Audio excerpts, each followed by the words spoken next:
Hi friend, আমি প্রতাপ আবারও একটি নতুন ব্লগ নিয়ে আসলাম আপনাদের জন্য। আমি মাঠে রয়েছি। আমাদের এইটা হচ্ছে ভিটা।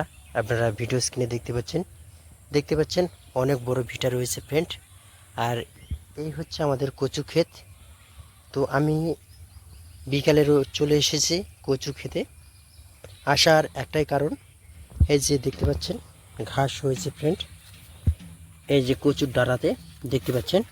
তো আমি কি করছি, আমি এই রকম করে কচু বাড়ির যে ঘাসগুলো এইভাবে আমি নতুন করে আবার ঘাসগুলো মেলে দিয়ে গোড়াগুলো অর্থাৎ প্রতিটি ডাঁড়া আমি এইভাবে বাঁধে দিচ্ছি ফ্রেন্ড। দেখতে পাচ্ছেন ভিডিও স্ক্রিনে। তো এইভাবে এই বিশাল বড় জমি, কচুর যে জমিটা, সেই জমিটি আমি এইভাবে বাঁধে দিচ্ছি।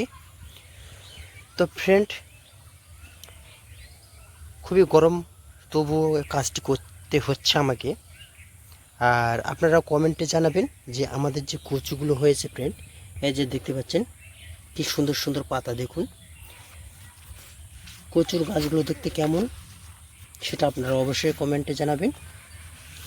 আর আমি যেহেতু আমার বাবা কৃষক, সেই জন্য আমাকে সব রকম কাজ করতে হয় ফ্রেন্ড। মাঠের কাজ প্লাস আমার যে ব্যবসা, সেই ব্যবসা করি। আর আপনারা কমেন্টে জানাবেন কে কে আপনারা কচু ক্ষেত বা কচুর বই আবাদ করেন। তো ফ্রেন্ড, অনেকে আপনারা ভাবতে পারেন যে হয়তো আমি আপনাদের কচু ক্ষেত দেখাচ্ছি, হয়তো সেই কচু পাতা হয়তো আমরা বিক্রি করি না ফ্রেন্ড। আমরা কচুর পাতা বিক্রি করি না। কচুর গাছগুলো যখন বড় হয়ে যাবে,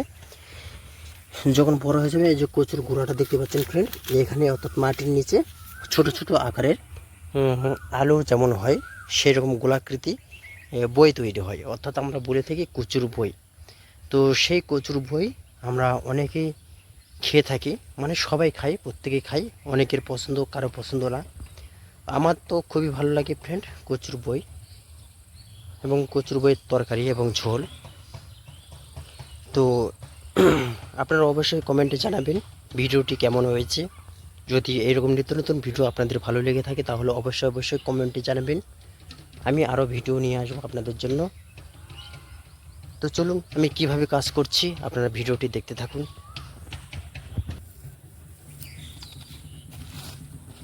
তো এবার আমি কোদালটি নিয়ে নিয়েছি ফ্রেন্ড। এবার আমি কোদাল দিয়ে এইভাবে মাটি প্রত্যেকটি ডাঁড়াতে দিয়ে দিচ্ছি।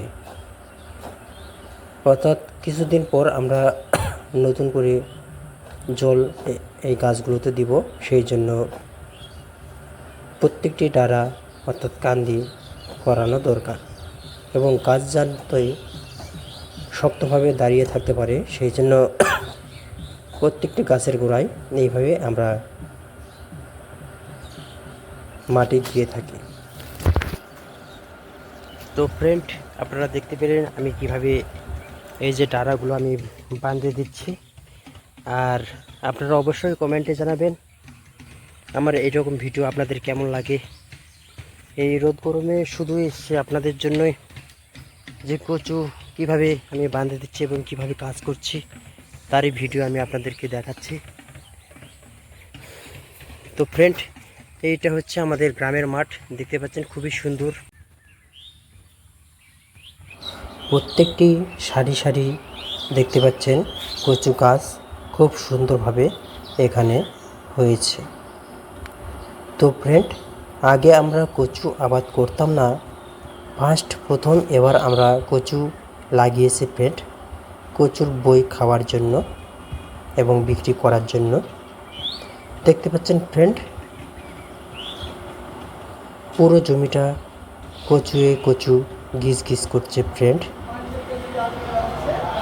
আমি ভাবতেই পারিনি যে এত সুন্দর এখানে আবাদ হবে। মনমুগ্ধকর একটি মাঠ। আপনাদের গ্রামের এলাকায় এইরকম সৌন্দর্য মাঠ রয়েছে কিনা সেটা অবশ্যই কমেন্টে জানাবেন। আমার এই পাশটা যেহেতু গাছ রয়েছে ফ্রেন্ড পিছনে, সেই জন্য এই জায়গাটা অনেকটা ছায়া, কিন্তু সামনের দিকে কোনো গাছ নেই ফ্রেন্ড। এই জন্য আমি আপনাদেরকে দেখাচ্ছি খুবই এখানে গরম এবং রৌদ্র রয়েছে ফ্রেন্ড। আমি দেখাচ্ছি আপনাদেরকে, এই যে দেখতে পাচ্ছেন ফ্রেন্ড, ওই পাশে দেখতে পাচ্ছেন অনেকটা দূর, ওখানে দেখতে পাচ্ছেন ফ্রেন্ড রৌদ্র রয়েছে প্লাস কতটা গরম তাহলে হতে পারে। এখানে আমাদের পাট ফেলানো রয়েছে যেখানে রৌদ্র পয়েন্ট আছে। তো এখন পাট মেলানো যাবে না ফ্রেন্ড, যেহেতু এখন রৌদ্র অনেক রয়েছে, সেই জন্য আমি এই গাছের ছায়া এলাকায় যে আমাদের কচু ক্ষেত, সেই কচু ক্ষেতে আমি কাজ করছি। তো ফ্রেন্ড, আপনারা ভালো থাকবেন সবাই। এইরকম নিত্য নতুন ব্লগ পেতে অবশ্যই চ্যানেলটাকে সাবস্ক্রাইব করবেন এবং ভালো যদি লাগে অবশ্যই লাইক, কমেন্ট এবং শেয়ার করবেন। নমস্কার, আমি সঙ্গে আছি প্রতাপ।